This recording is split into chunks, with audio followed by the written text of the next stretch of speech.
We just found a dead body. Okay. Are you on the trail? Yeah, I'm on the trail, and then the dead body is at the Camp Noble site. This is a 911 call that started it all. On July 23, 2018, during a hot and humid day in Florida, two hikers took a trip out into the Big Cypress National Preserve. They spent the day trudging through the swamps, being pestered by bugs and passing natural wildlife until eventually they took a stop at Noble's camp. At 8 p.m., the two hikers found a yellow tent beside a picnic table in the campground. There was a pair of hiking boots sitting outside and a bit of a foul stench in the air. The two men then decided to take a closer look.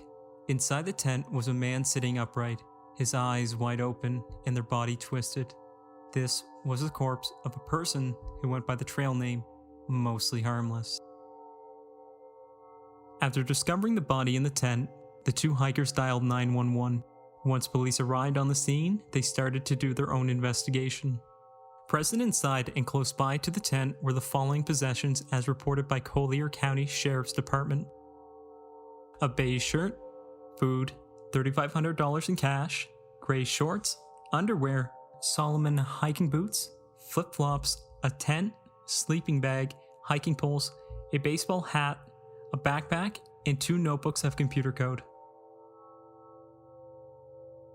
These were all the items present, and oddly enough, there were no forms of identification to be found that could be used to help figure out the identity of the man. An autopsy was soon performed on the body. This helped to reveal a little bit more information about the unruly situation. The man was 5'8", his body was malnourished, and only weighed 83 pounds. His stomach was empty, and the only form of drugs present in his system were ibuprofen and antihistamines. The body was not heavily decomposed, and after being found in Florida during the summer, it was assumed he could not have been dead long. This is a situation that started the 2-year search for the identity of Mostly Harmless. The investigators took a DNA sample from the body, but found no match. They took a scan of their fingerprints, but it had no results. The identity of the man was a mystery. The police had nothing that they could work with, so they began to reach out to the public for help on finding out the identity of the mysterious man.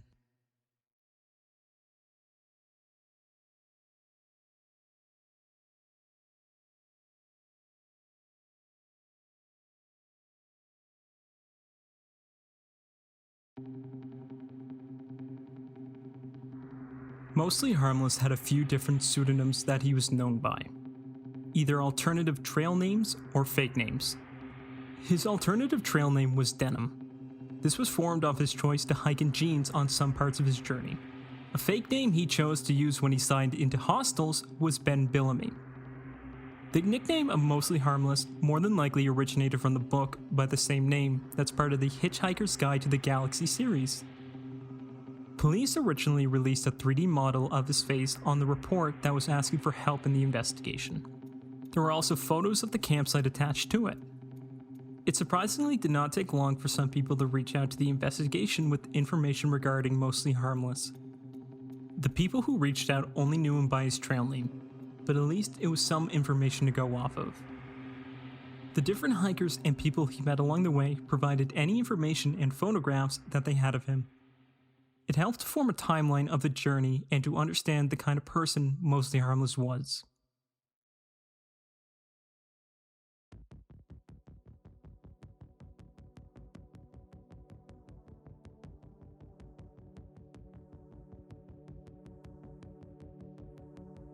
This message was one of, if not the last communication by Mostly Harmless before departing on his journey.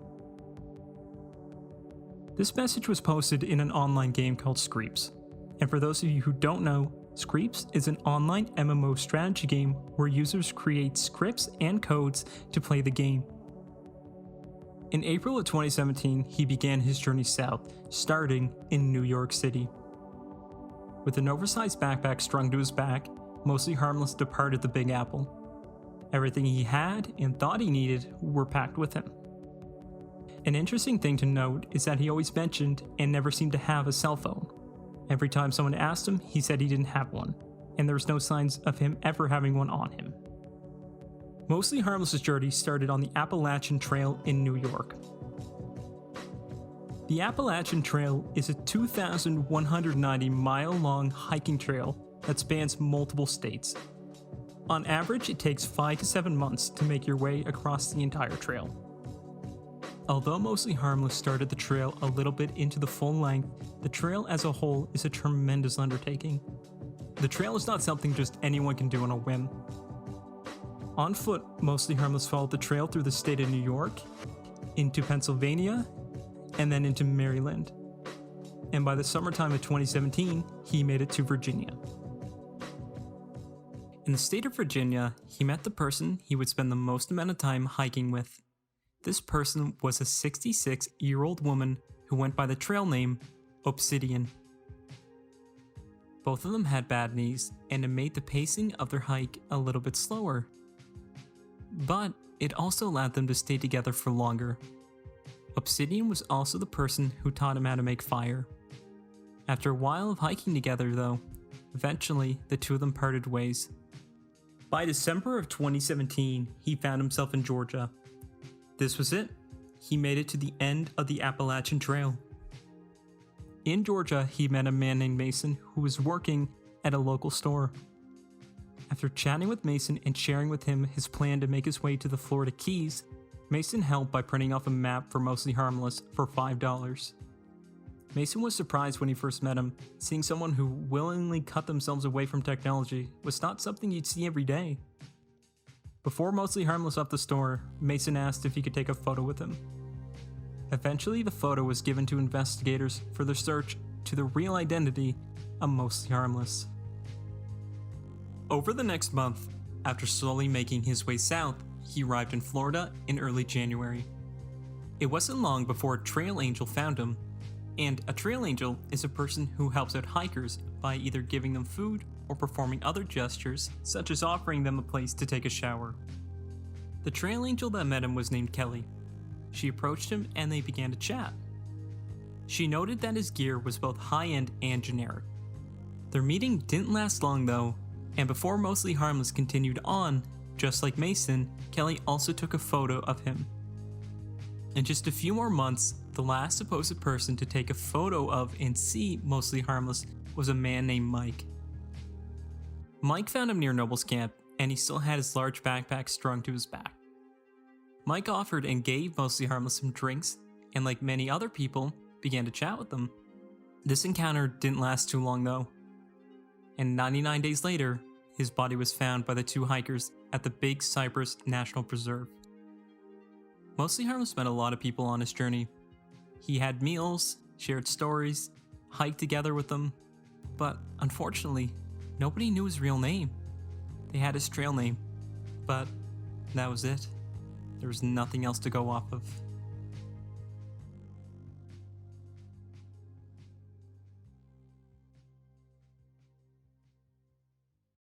So, this was everything. The timeline that the police and other investigators were able to make up of the journey was an interesting challenge. All the information that they were given came from the people who Mostly Harmless met along his journey. But, as it was mentioned multiple times already, they had no name to go with. Every time a new photo came up from somebody who recognized him from the police report, it was added to a database. These photos made their rounds all over Facebook, Reddit, Twitter, and other social media platforms, but still nothing. The next logical thing you would think to do is to check the missing person database. A man who's been traveling for a year, who had no phone to communicate with anyone, would be reported missing by now, right? But no, there was no police reports or missing person reports that matched his kind of description. There are thousands of cases every year of missing people, and not every single one of them is solved. In this case, you have hundreds, if not thousands of people reaching out in search for any leads, and eventually, you just have to know when to stop. Mostly Harmless spent a lot of time with a lot of people. He shared stories about himself, but the information he gave them was never something that could be identifiable. Some of the bigger pieces of information he gave people were that he had a sister and that he used to work with technology, but nothing was really given that could lead to his identity. So now what? Once you have a face, a timeline, and thousands of people searching for him, it seems like the case should have had an ending. But Then 2018 and 2019 came and went, and there was no updates. Nobody reached out to say, hey, I know this person, or just anything like that. This is just one of those cases that might not have an ending, and people need to make their own conclusions.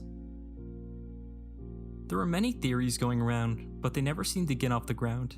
People theorized he might have been a criminal on the run, or a missing child from the 90s, but neither of those things had much ground to go off of. Then there were personal theories, such as he had a terminal illness, and his journey was one he knew he would never come back from, and he left his life behind. But his autopsy report later on showed that he passed away because of natural causes. There wasn't any foul play to be found.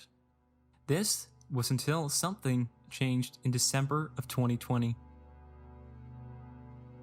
In December of 2020, it came to light that there was some information that was found in 2018. After a while of unpaid rent, a small apartment in Brooklyn was taken back by the landlord. The unit had nobody in it, but all of the possessions were still around. With the help of a warrant, the landlord went through the items. The apartment was pretty average. It had food in the cupboards, a wallet, and other basic items. It's just like the person just disappeared. Their wallet had credit cards, and their passport was also present. Their New York State ID was also left there. All of these items had a name attached to them: Vance John Rodriguez.